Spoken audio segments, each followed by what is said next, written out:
Olá, graça, paz e alegria. A porção de hoje, recomendada para a leitura da Bíblia em um ano no plano sequencial, é do Salmo 11 ao Salmo 15. Não há nada que possamos fazer sem a direção e sem a intervenção do Senhor. Os ímpios até tentarão coisas contra os servos do Senhor, e sem o cuidado do Senhor nós não podemos enfrentar. Mas com esse cuidado, podemos sim vivenciar a vitória. Então aguarde pelo Senhor. A aparência que demonstra certa prosperidade dos ímpios será desmascarada com o cuidado do Senhor, pode ter certeza. O cuidado do Senhor sobre o seu povo, ele tira do entendimento comum que o ímpio de fato está prosperando. Permaneça firme debaixo do cuidado do Senhor e qualquer dificuldade será transformada em vitória no devido tempo com a intervenção do Senhor. Pode ter certeza disso. Os salmos, de um modo geral, nos ensinam essa lição. Que mesmo que os ímpios estejam em uma melhor condição que os justos, na aparência social, no que se nota no dia a dia, o Senhor cuida dos justos, dando aos ímpios a paga por sua atuação contra a sua vontade, mesmo que pareça que estejam bem e que nada acontece. Assim, nós devemos confiar e testemunhar que nós temos o cuidado do Senhor, mesmo que aos olhos humanos pareça que nada está acontecendo, pois no tempo certo o Senhor vai agir para manifestar de forma clara sobre nós a vitória. Porque agir, ele já está agindo, pode ter certeza disso. Mas chegará um momento em que todos poderão notar claramente o agir do Senhor. Agora, há momentos que nós sentimos que não dá mais para enfrentar. As forças parecem acabar e muitas vezes os salmistas parecem estar exatamente nesse ponto, nesse momento em que parece que não dá para continuar, em que não dá para aguentar mais. Parece que já está quase desistindo. Isso acontece com qualquer pessoa. E é exatamente nesse momento que o salmista nos ensina que nós devemos clamar, porque é isso que ele faz. Ele clama ao Senhor, ele busca pelo Senhor. Ora, pedindo alteração diante do quadro que está se apresentando. Aguarda o agir do Senhor. Olha para aquele problema, vê que está inquieto, que está muito chato, muito complicado, mas ainda assim ele lembra que o Senhor já agiu de modo sobrenatural no passado. Quer seja abrindo mar, quer seja mandando carne, quer seja com água brotando da rocha, o Senhor mudou aquela situação daquelas pessoas que estavam então sob os seus cuidados. E então o salmista clama ao Senhor diante de uma situação completamente adversa, crendo que o Senhor tem sim o que fazer para mudar aquele quadro. Ele aguarda o agir do Senhor e aguarda esse agir para que os inimigos que se levantam contra ele não possam se sentir vitoriosos. Ele aguarda para que aquele que cria as dificuldades não possa se vangloriar de que está tendo vitória. Quando o Senhor agir, ou melhor, quando o Senhor tornar claro que está agindo na história, ela será completamente mudada. Ele já está agindo mesmo quando parece que tudo está adverso. Mas chega um momento em que todos notam que alguma coisa aconteceu naquela situação.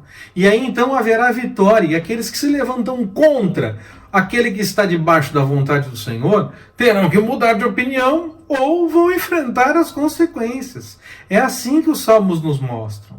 Era assim que o salmista entendia, era desse jeito que o Senhor agia com eles e é assim que age com você e comigo.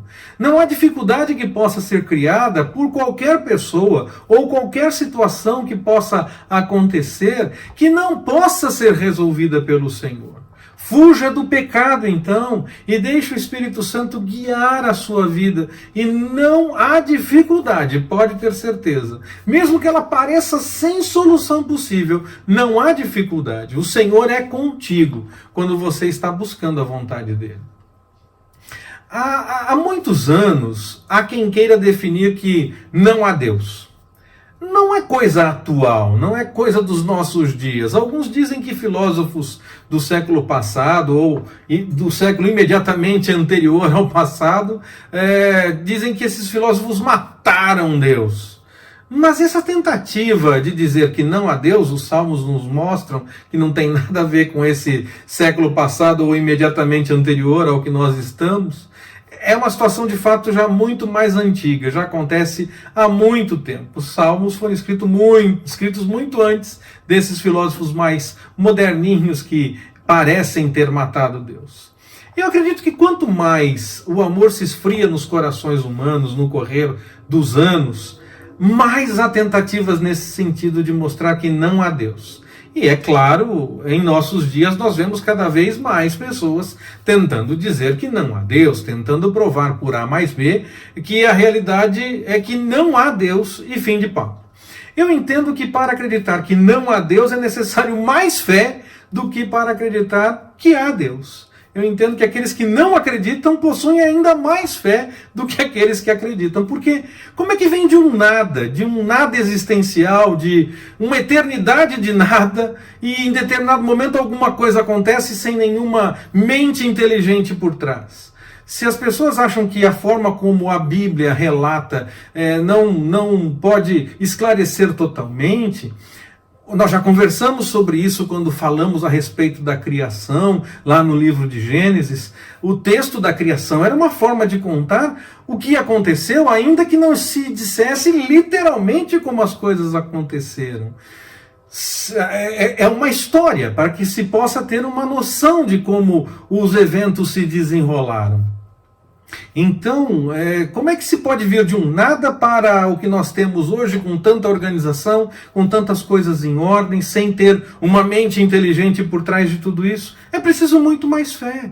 Ainda que fosse a ideia da explosão, alguns já estão revendo isso, mas ainda que se mantenha a ideia da explosão, quem preparou tudo para essa explosão? Quem preparou tudo para uma colisão? Quem preparou tudo para qualquer coisa?